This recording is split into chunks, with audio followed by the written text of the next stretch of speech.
Hello, this is Kyle Climans. I'm here on behalf of FilmSpeak to sit down with L J Shannon. Ms. Shannon has designed costumes for literally dozens of classic films, including Iron Man, the one which kickstarted the MCU, and now she's part of the hit superhero series, The Boys. Thank you very much for this opportunity.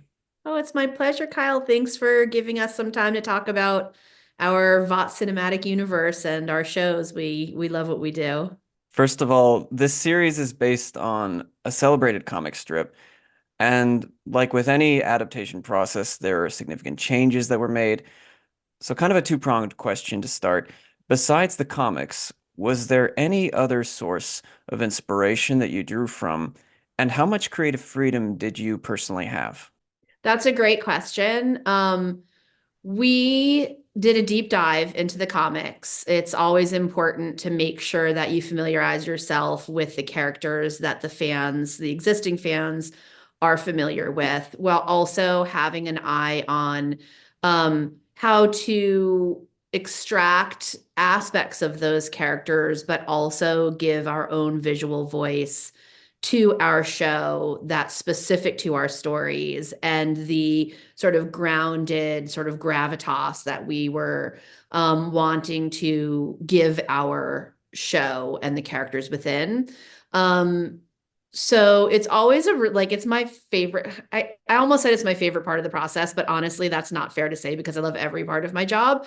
But one of the most exciting parts of what I do is getting to do that deep dive of research. So familiarizing ourselves with the graphic novel, but then also looking at characters that have similar properties in all of the universes that exist in our world and our universe. So that we're making sure that we make choices that are unique to our characters in the universe that we're creating. So in that respect, Eric Kripke, our brilliant showrunner and creator, gave me a lot of leeway to really explore options and opportunities. And at the time, Seth Rogen and Evan Goldberg, our executive producers, were in on all of the sort of fun things that we were batting around, Kripke, those guys, and me in terms of exactly what we were trying to hit in with our characters so that the existing fans were like, yay, that's a nod to, what we already know and love. And then the new fan base that we were looking to create would also feel a draw and an appeal to the characters that we were creating within our version of the story that was inspired by, but certainly grew into its own world. So inspired by the graphic novels, but now its own, world entirely. What's a creative choice you made that you're especially proud of? Creative choice I made that I'm especially proud of. Ooh, that's a tough one. Um, I think I'm really proud in general of the whole project, honestly. And when I look at what I do, um, I come at it checking my ego at the door because it's a collaborative art form.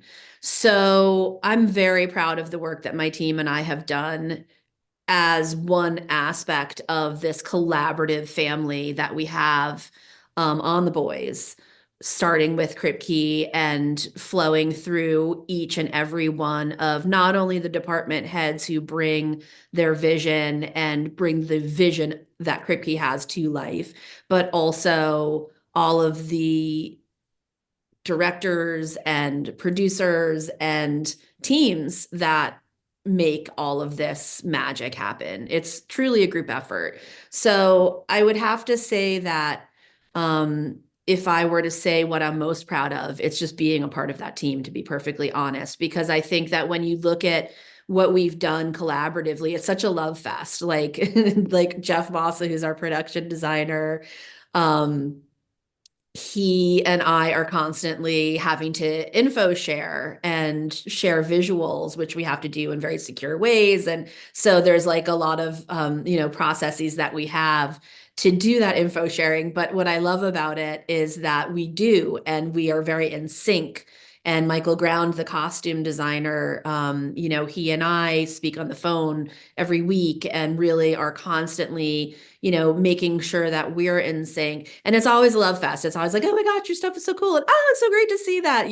So I think that, like, honestly, in a world where things can be very ego driven and stressful, what I'm most proud of is that what you see on the screen resonates, I think, in great part because of the people behind the scenes really being believers in the shared um, journey and edict of what we're making. And dare I say also, like, I'm proud that we are making a statement, and that we're shining a light on things in a political way, frankly. I tell Kripke that I think he's Nostradamus. I call him Nostradamus, because, a lot of the things that we tapped into were sort of trend forecasting. If you look at our show, we're making it years before you guys are seeing it, and it really taps into current events in a way that's actually kind of insane, that we are so, kind of in line with the zeitgeist of the moment, that when our show hits. And so I guess this is my very long-winded way of saying that I'm proud to be a part of this project. I'm proud to be a part of the universe. I'm proud that I not only get to design the superhero costumes, but that they made me an associate producer, because of the amount of respect that the team has for the process and for my contribution and the contribution of my team.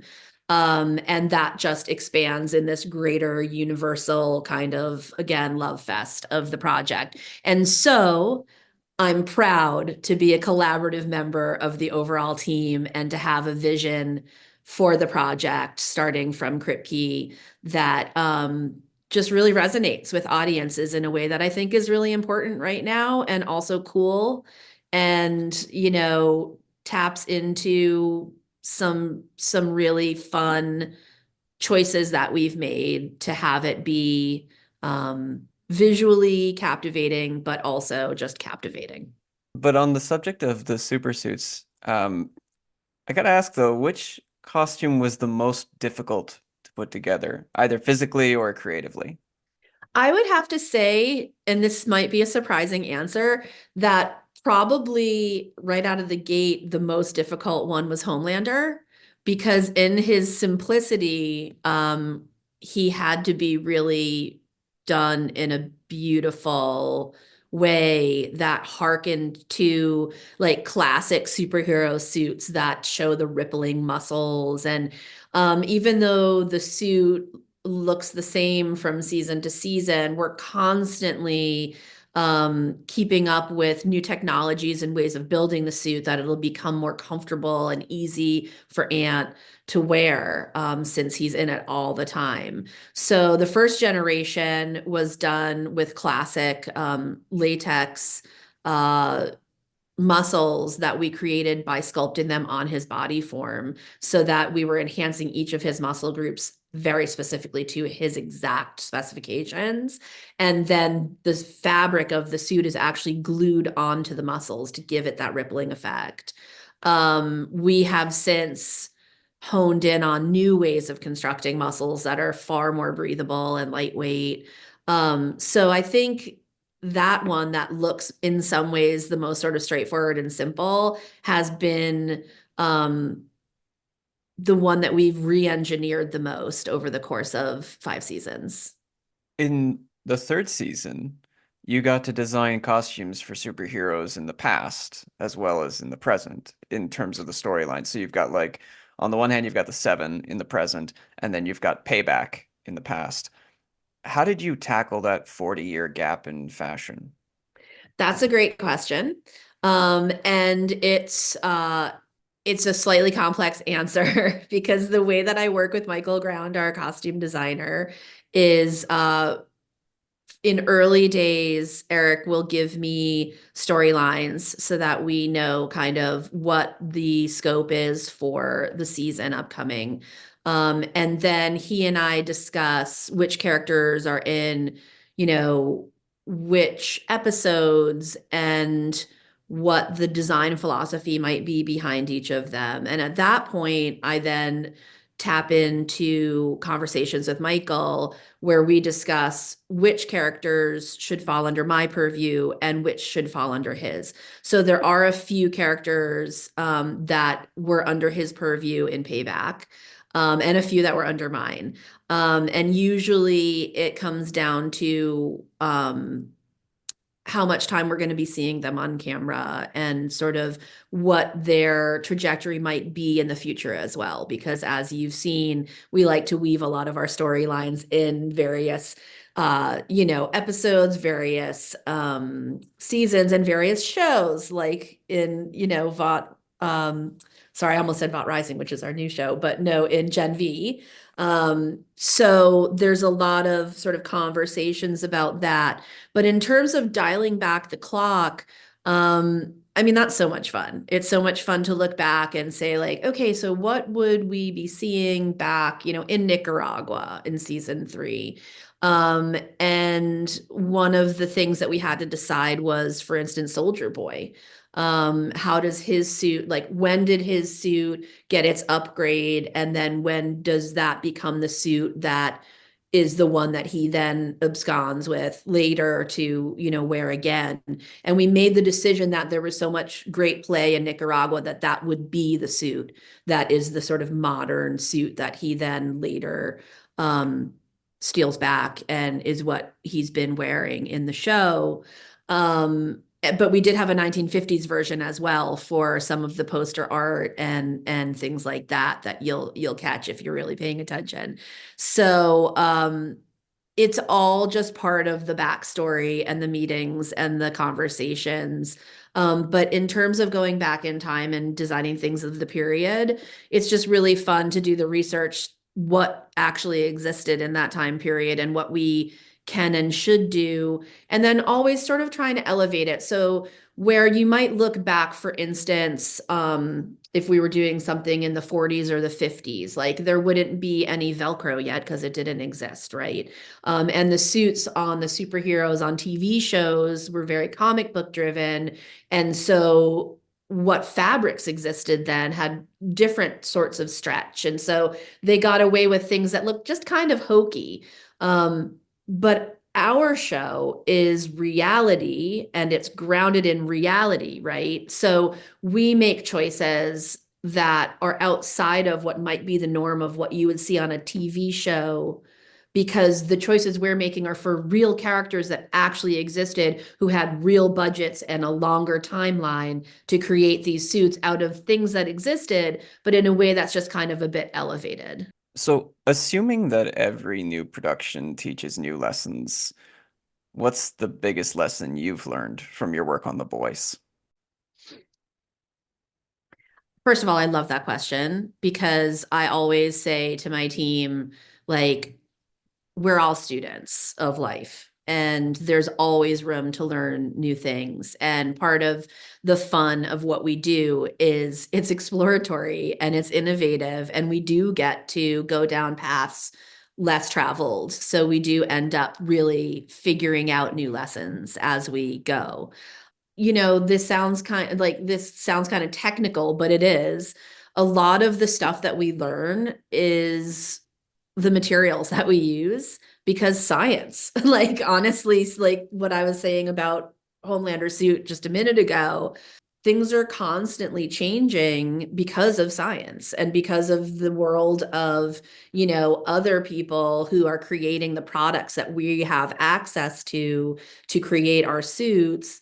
We're able to stay with our finger on the pulse with our subcontracting vendors and their subcontracting vendors on anything and everything sort of in the world as it's constantly changing. It's sort of like, if you have a really good doctor, that reads all of the scientific reports on a weekly basis, that you're like with somebody that is never saying like, well, that's just how we do it here. Like it's constantly innovating. That's something that my team and I try to do as well. We try to be a good doctor to our suits. We try to constantly be staying on top of what the latest information is for materials and abilities to create things that I always say to my team, when they say, well, how do you want it to look? My answer is always, I want it to look like people are looking at it going, what the heck is that? And how did they do it? So being able to have a job where you get to sort of innovate and like be an architect for like new things is really exciting. And in that respect, that would be the answer to my question, that would be the lessons that we have learned on this show, is continually being open-minded to learning lessons and seeking out new knowledge so that each suit actually has a different design philosophy than the next, which also goes hand in hand though with, over the course of 5 seasons, we've done, gosh, I've lost count, but many, many, many, many, many suits, because we not only do just the one suit that we've designed, but we do 2 heroes and a stunt suit. So it's 3, it's times 3 for every suit that we've done, if not more, because we're constantly innovating and rebuilding and refurbishing. So when you look back on that, we have this library that goes hand in hand with the innovation. So we can say like, hey, while we're budgeting for X character, we can look back at Y character and say, well, it's going to be like around there, but hey, there's this new stuff that we can also incorporate. So let's tinker with it and sort of create a new design philosophy based on the groundwork we've done for other characters, but then building with the new stuff that we have at our disposal that we didn't before. If you don't mind me saying so, I think it also goes hand in hand with what you were saying before about the message which the show itself, like the political messages which the show is sending out, to always be open-minded and embracing new innovations and new directions in life. I think that's very apt. Yeah, cool. I like that. I like that tie-in with Yeah. it. So, just one more question. It's a little general, but what do you think is the most misunderstood aspect of your profession? The most misunderstood aspect of my profession, I guess, would be how intricate it is, like how much thought and how many hands it takes to create what we do. And I think that that's part of why the aforementioned, appreciation of this project really resonates with me, because we work sort of unconventionally on this show, where I do get to collaborate with a costume designer that does the show, and then my team and I do most of the superhero costumes. And that affords us a longer timeline, a little bit of a longer runway to create these suits, because it takes a while. Like we'll have a fitting, and then we need 2 weeks to kind of catch up to speed with all of the sculpted elements and the, sewn things, and every one of our fabrics is customized, whether it be screen printing, high density screen printing, sublimating, laser cutting. There's myriad of treatments that we use to customize all of each aspect of our suit. And so we end up having 4 to 6 fittings depending on the complexity of the suit. And we do need that time in between to progress. So it starts out looking sort of a little bit left of cosplay and then ends up looking like the finished product that you guys see in the show. And so I guess that would be the one thing that may be the most misunderstood, is sort of the time it takes to really have a long enough runway to create a cinematic piece that also can work within a TV reality, where the actors can wear these things and fight in these things, and that we don't have to blow the CGI budget, which I always have to shout out to those guys because they're like next level. But we try not to use them if we can help it, because they've got plenty of work to do already without them having to enhance the suits. Thank you again for your time today. This is very informative and I appreciate it very much. Oh, well, thank you very much for your wonderful questions, for being a fan, and for taking the time to talk to me, and for getting information about our show out there. We really appreciate it.